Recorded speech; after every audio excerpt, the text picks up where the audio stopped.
Hi everyone, today I will be talking about Louis Nelson, an artist who redefined sculpture and transformed the way we think about space, materials, and meaning in art.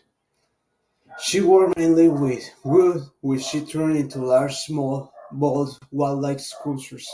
I choose her because I didn't know much about her before, and once I learned about her work, I was fascinated by how different and powerful it is.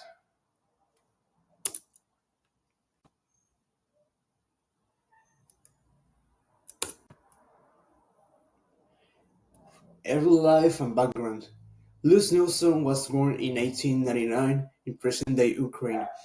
Her family immigrated to the US when she was just a child, and they settled in Maine growing up. She always felt like an outsider, and she was Jewish and poor and different from the rest.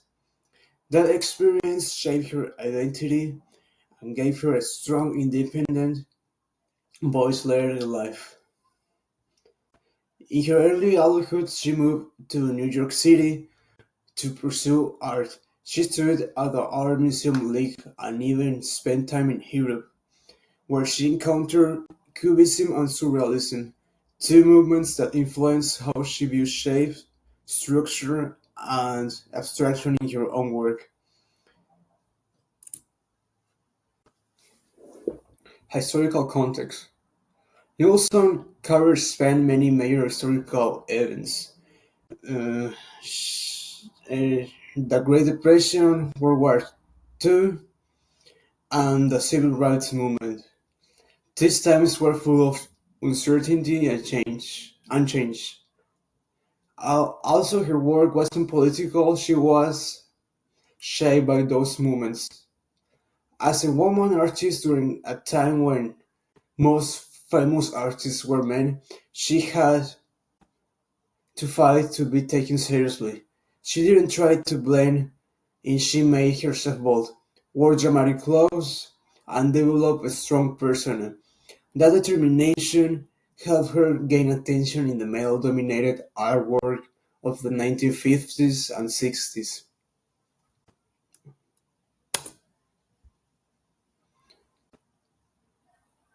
Art movement of her times. Nelson created her best known work during the same period as abstract expressionism and cubism. While artists like Jackson Pollock were known for uh, actions, painting, and others were simplifying forms down to basics, Nilsson was doing something different. She created immersive sculptural environments. Her work wasn't flat or simple, it was deep, layered, and emotional.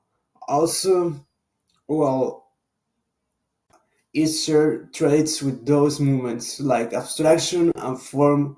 She was working in her own lane.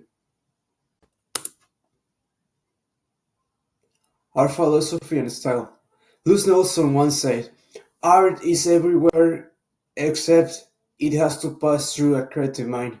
This really shows how she viewed the world. She would gather broken pieces of wood from the street's furniture parts, create small gun, turn into sacred cathedral-like installations. Then she would paint everything in a single color, usually black, white, or gold. This created unity across the entire piece. She wasn't trying to make something pretty. She wanted to people to feel something, to walk into space or experiences. Key works and techniques. Some of her most famous work includes Sky Cathedral and Downswing Chapel. These are huge assemblages. Basically, they are made by arranging lots of smaller wooden objects into grid or wall format. She used repetition and rhythm to make the pieces feel balanced. Even so, each sculpture had dozens. of random parts. They feel organized and using one solid color. She makes the viewer focus on shadow, form, and space, not the materials themselves.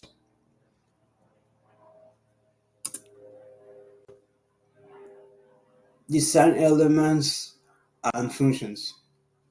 In terms of the elements and principles of design, she used form, space, texture, and repetition the most. Her sculptures feel like architecture. They fill space, cast shadows, and invite you to move around them. Her art mainly serves an aesthetic function made to be experienced visually, but it also has a personal and spiritual feel. It's almost like walking into a place of worship made entirely out of discarded wood.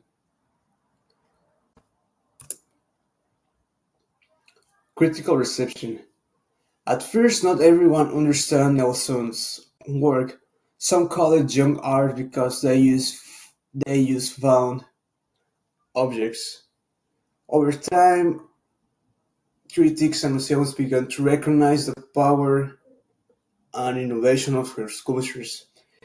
She is now praised as a feminist icon in the artwork, not just for her work but for the way she demands space in a system that didn't want to give it to woman recognition. I agree with the critics who say she changed culture forever. Her art might not be colorful or traditional, but it's full of emotion and structure. Conclusion: Luce Nicholson didn't just make sculptures; she made experiences. She showed us that beauty can come from broken pieces. Her work made people slow down, look closer, and feel something deeper. She helped redefine what sculptures could be and proved that even junk could become something spiritual. I hope this inspires you to look at her work and see how she used everyday materials to create something extraordinary. Thanks for listening.